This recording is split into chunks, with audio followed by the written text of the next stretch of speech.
আসসালামু আলাইকুম দর্শক। জাতীয় মহাসড়কে গাড়ি চালানোর সময় অবশ্যই সবাই সবার জায়গা থেকে সচেতন ও সতর্কতা অবলম্বন করে গাড়ি চালাবেন। বাংলাদেশে একটা রোডে দ্বিমুখী গাড়ি চলে, তবে এই উত্তরবঙ্গের চাঁপাইনবাবগঞ্জ বা রাজশাহী রোডে দ্বিমুখী গাড়ি চলে। তো এসব গাড়ি চালকদের বিশেষভাবে বলছি, আপনারা আপনাদের জায়গা থেকে সচেতন ও সতর্কতা অবলম্বন করে জাতীয় মহাসড়কে গাড়ি চালাবেন।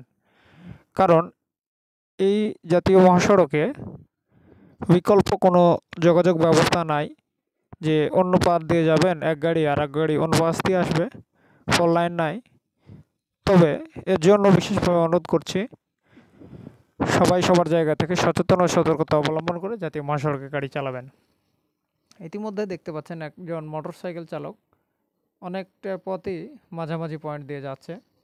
তবে মোটর চালক বা মোটর বাইক আরোহীরাকে বিশেষভাবে অনুরোধ করছি, তারা যেন তাদের দায়িত্ব জ্ঞান সচেতনতাবোধ খেয়াল খুশি করে না চালিয়ে দায়িত্ববান করে জাতীয় মহাসড়কে গাড়ি চালাবেন।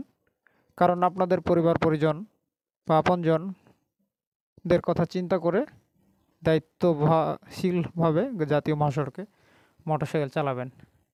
তো এই মোটরসাইকেল চালককে কে কী বলবেন একটু মন্তব্য করবেন। উনি মাঝামাঝি পয়েন্ট দিয়ে জাতীয় মহাসড়কে গাড়ি চালালো।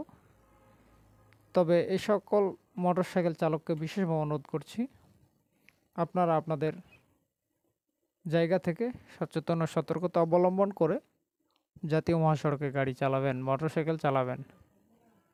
শুধু বড় গাড়িকে উদ্দেশ্য করে বলছি না, সব বয়সের সব ধরনের চালকদেরকেই আমি বিশেষভাবে অনুরোধ করছি, আপনারা আপনাদের জায়গা থেকে সচেতন ও সতর্কতা অবলম্বন করে জাতীয় মহাসড়কে গাড়ি চালাবেন।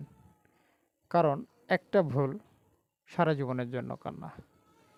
একজনের অসাবধানতার কারণে দ্বিতীয়জন ক্ষতিগ্রস্ত হয়। আর কোথাও যেন বাংলাদেশে দ্বিতীয়জন ক্ষতিগ্রস্ত না হয় একজনের অসাবধানতার কারণে। তাই সবাই সবার জায়গা থেকে সচেতন ও দায়িত্বজ্ঞানশীল হয়ে গাড়ি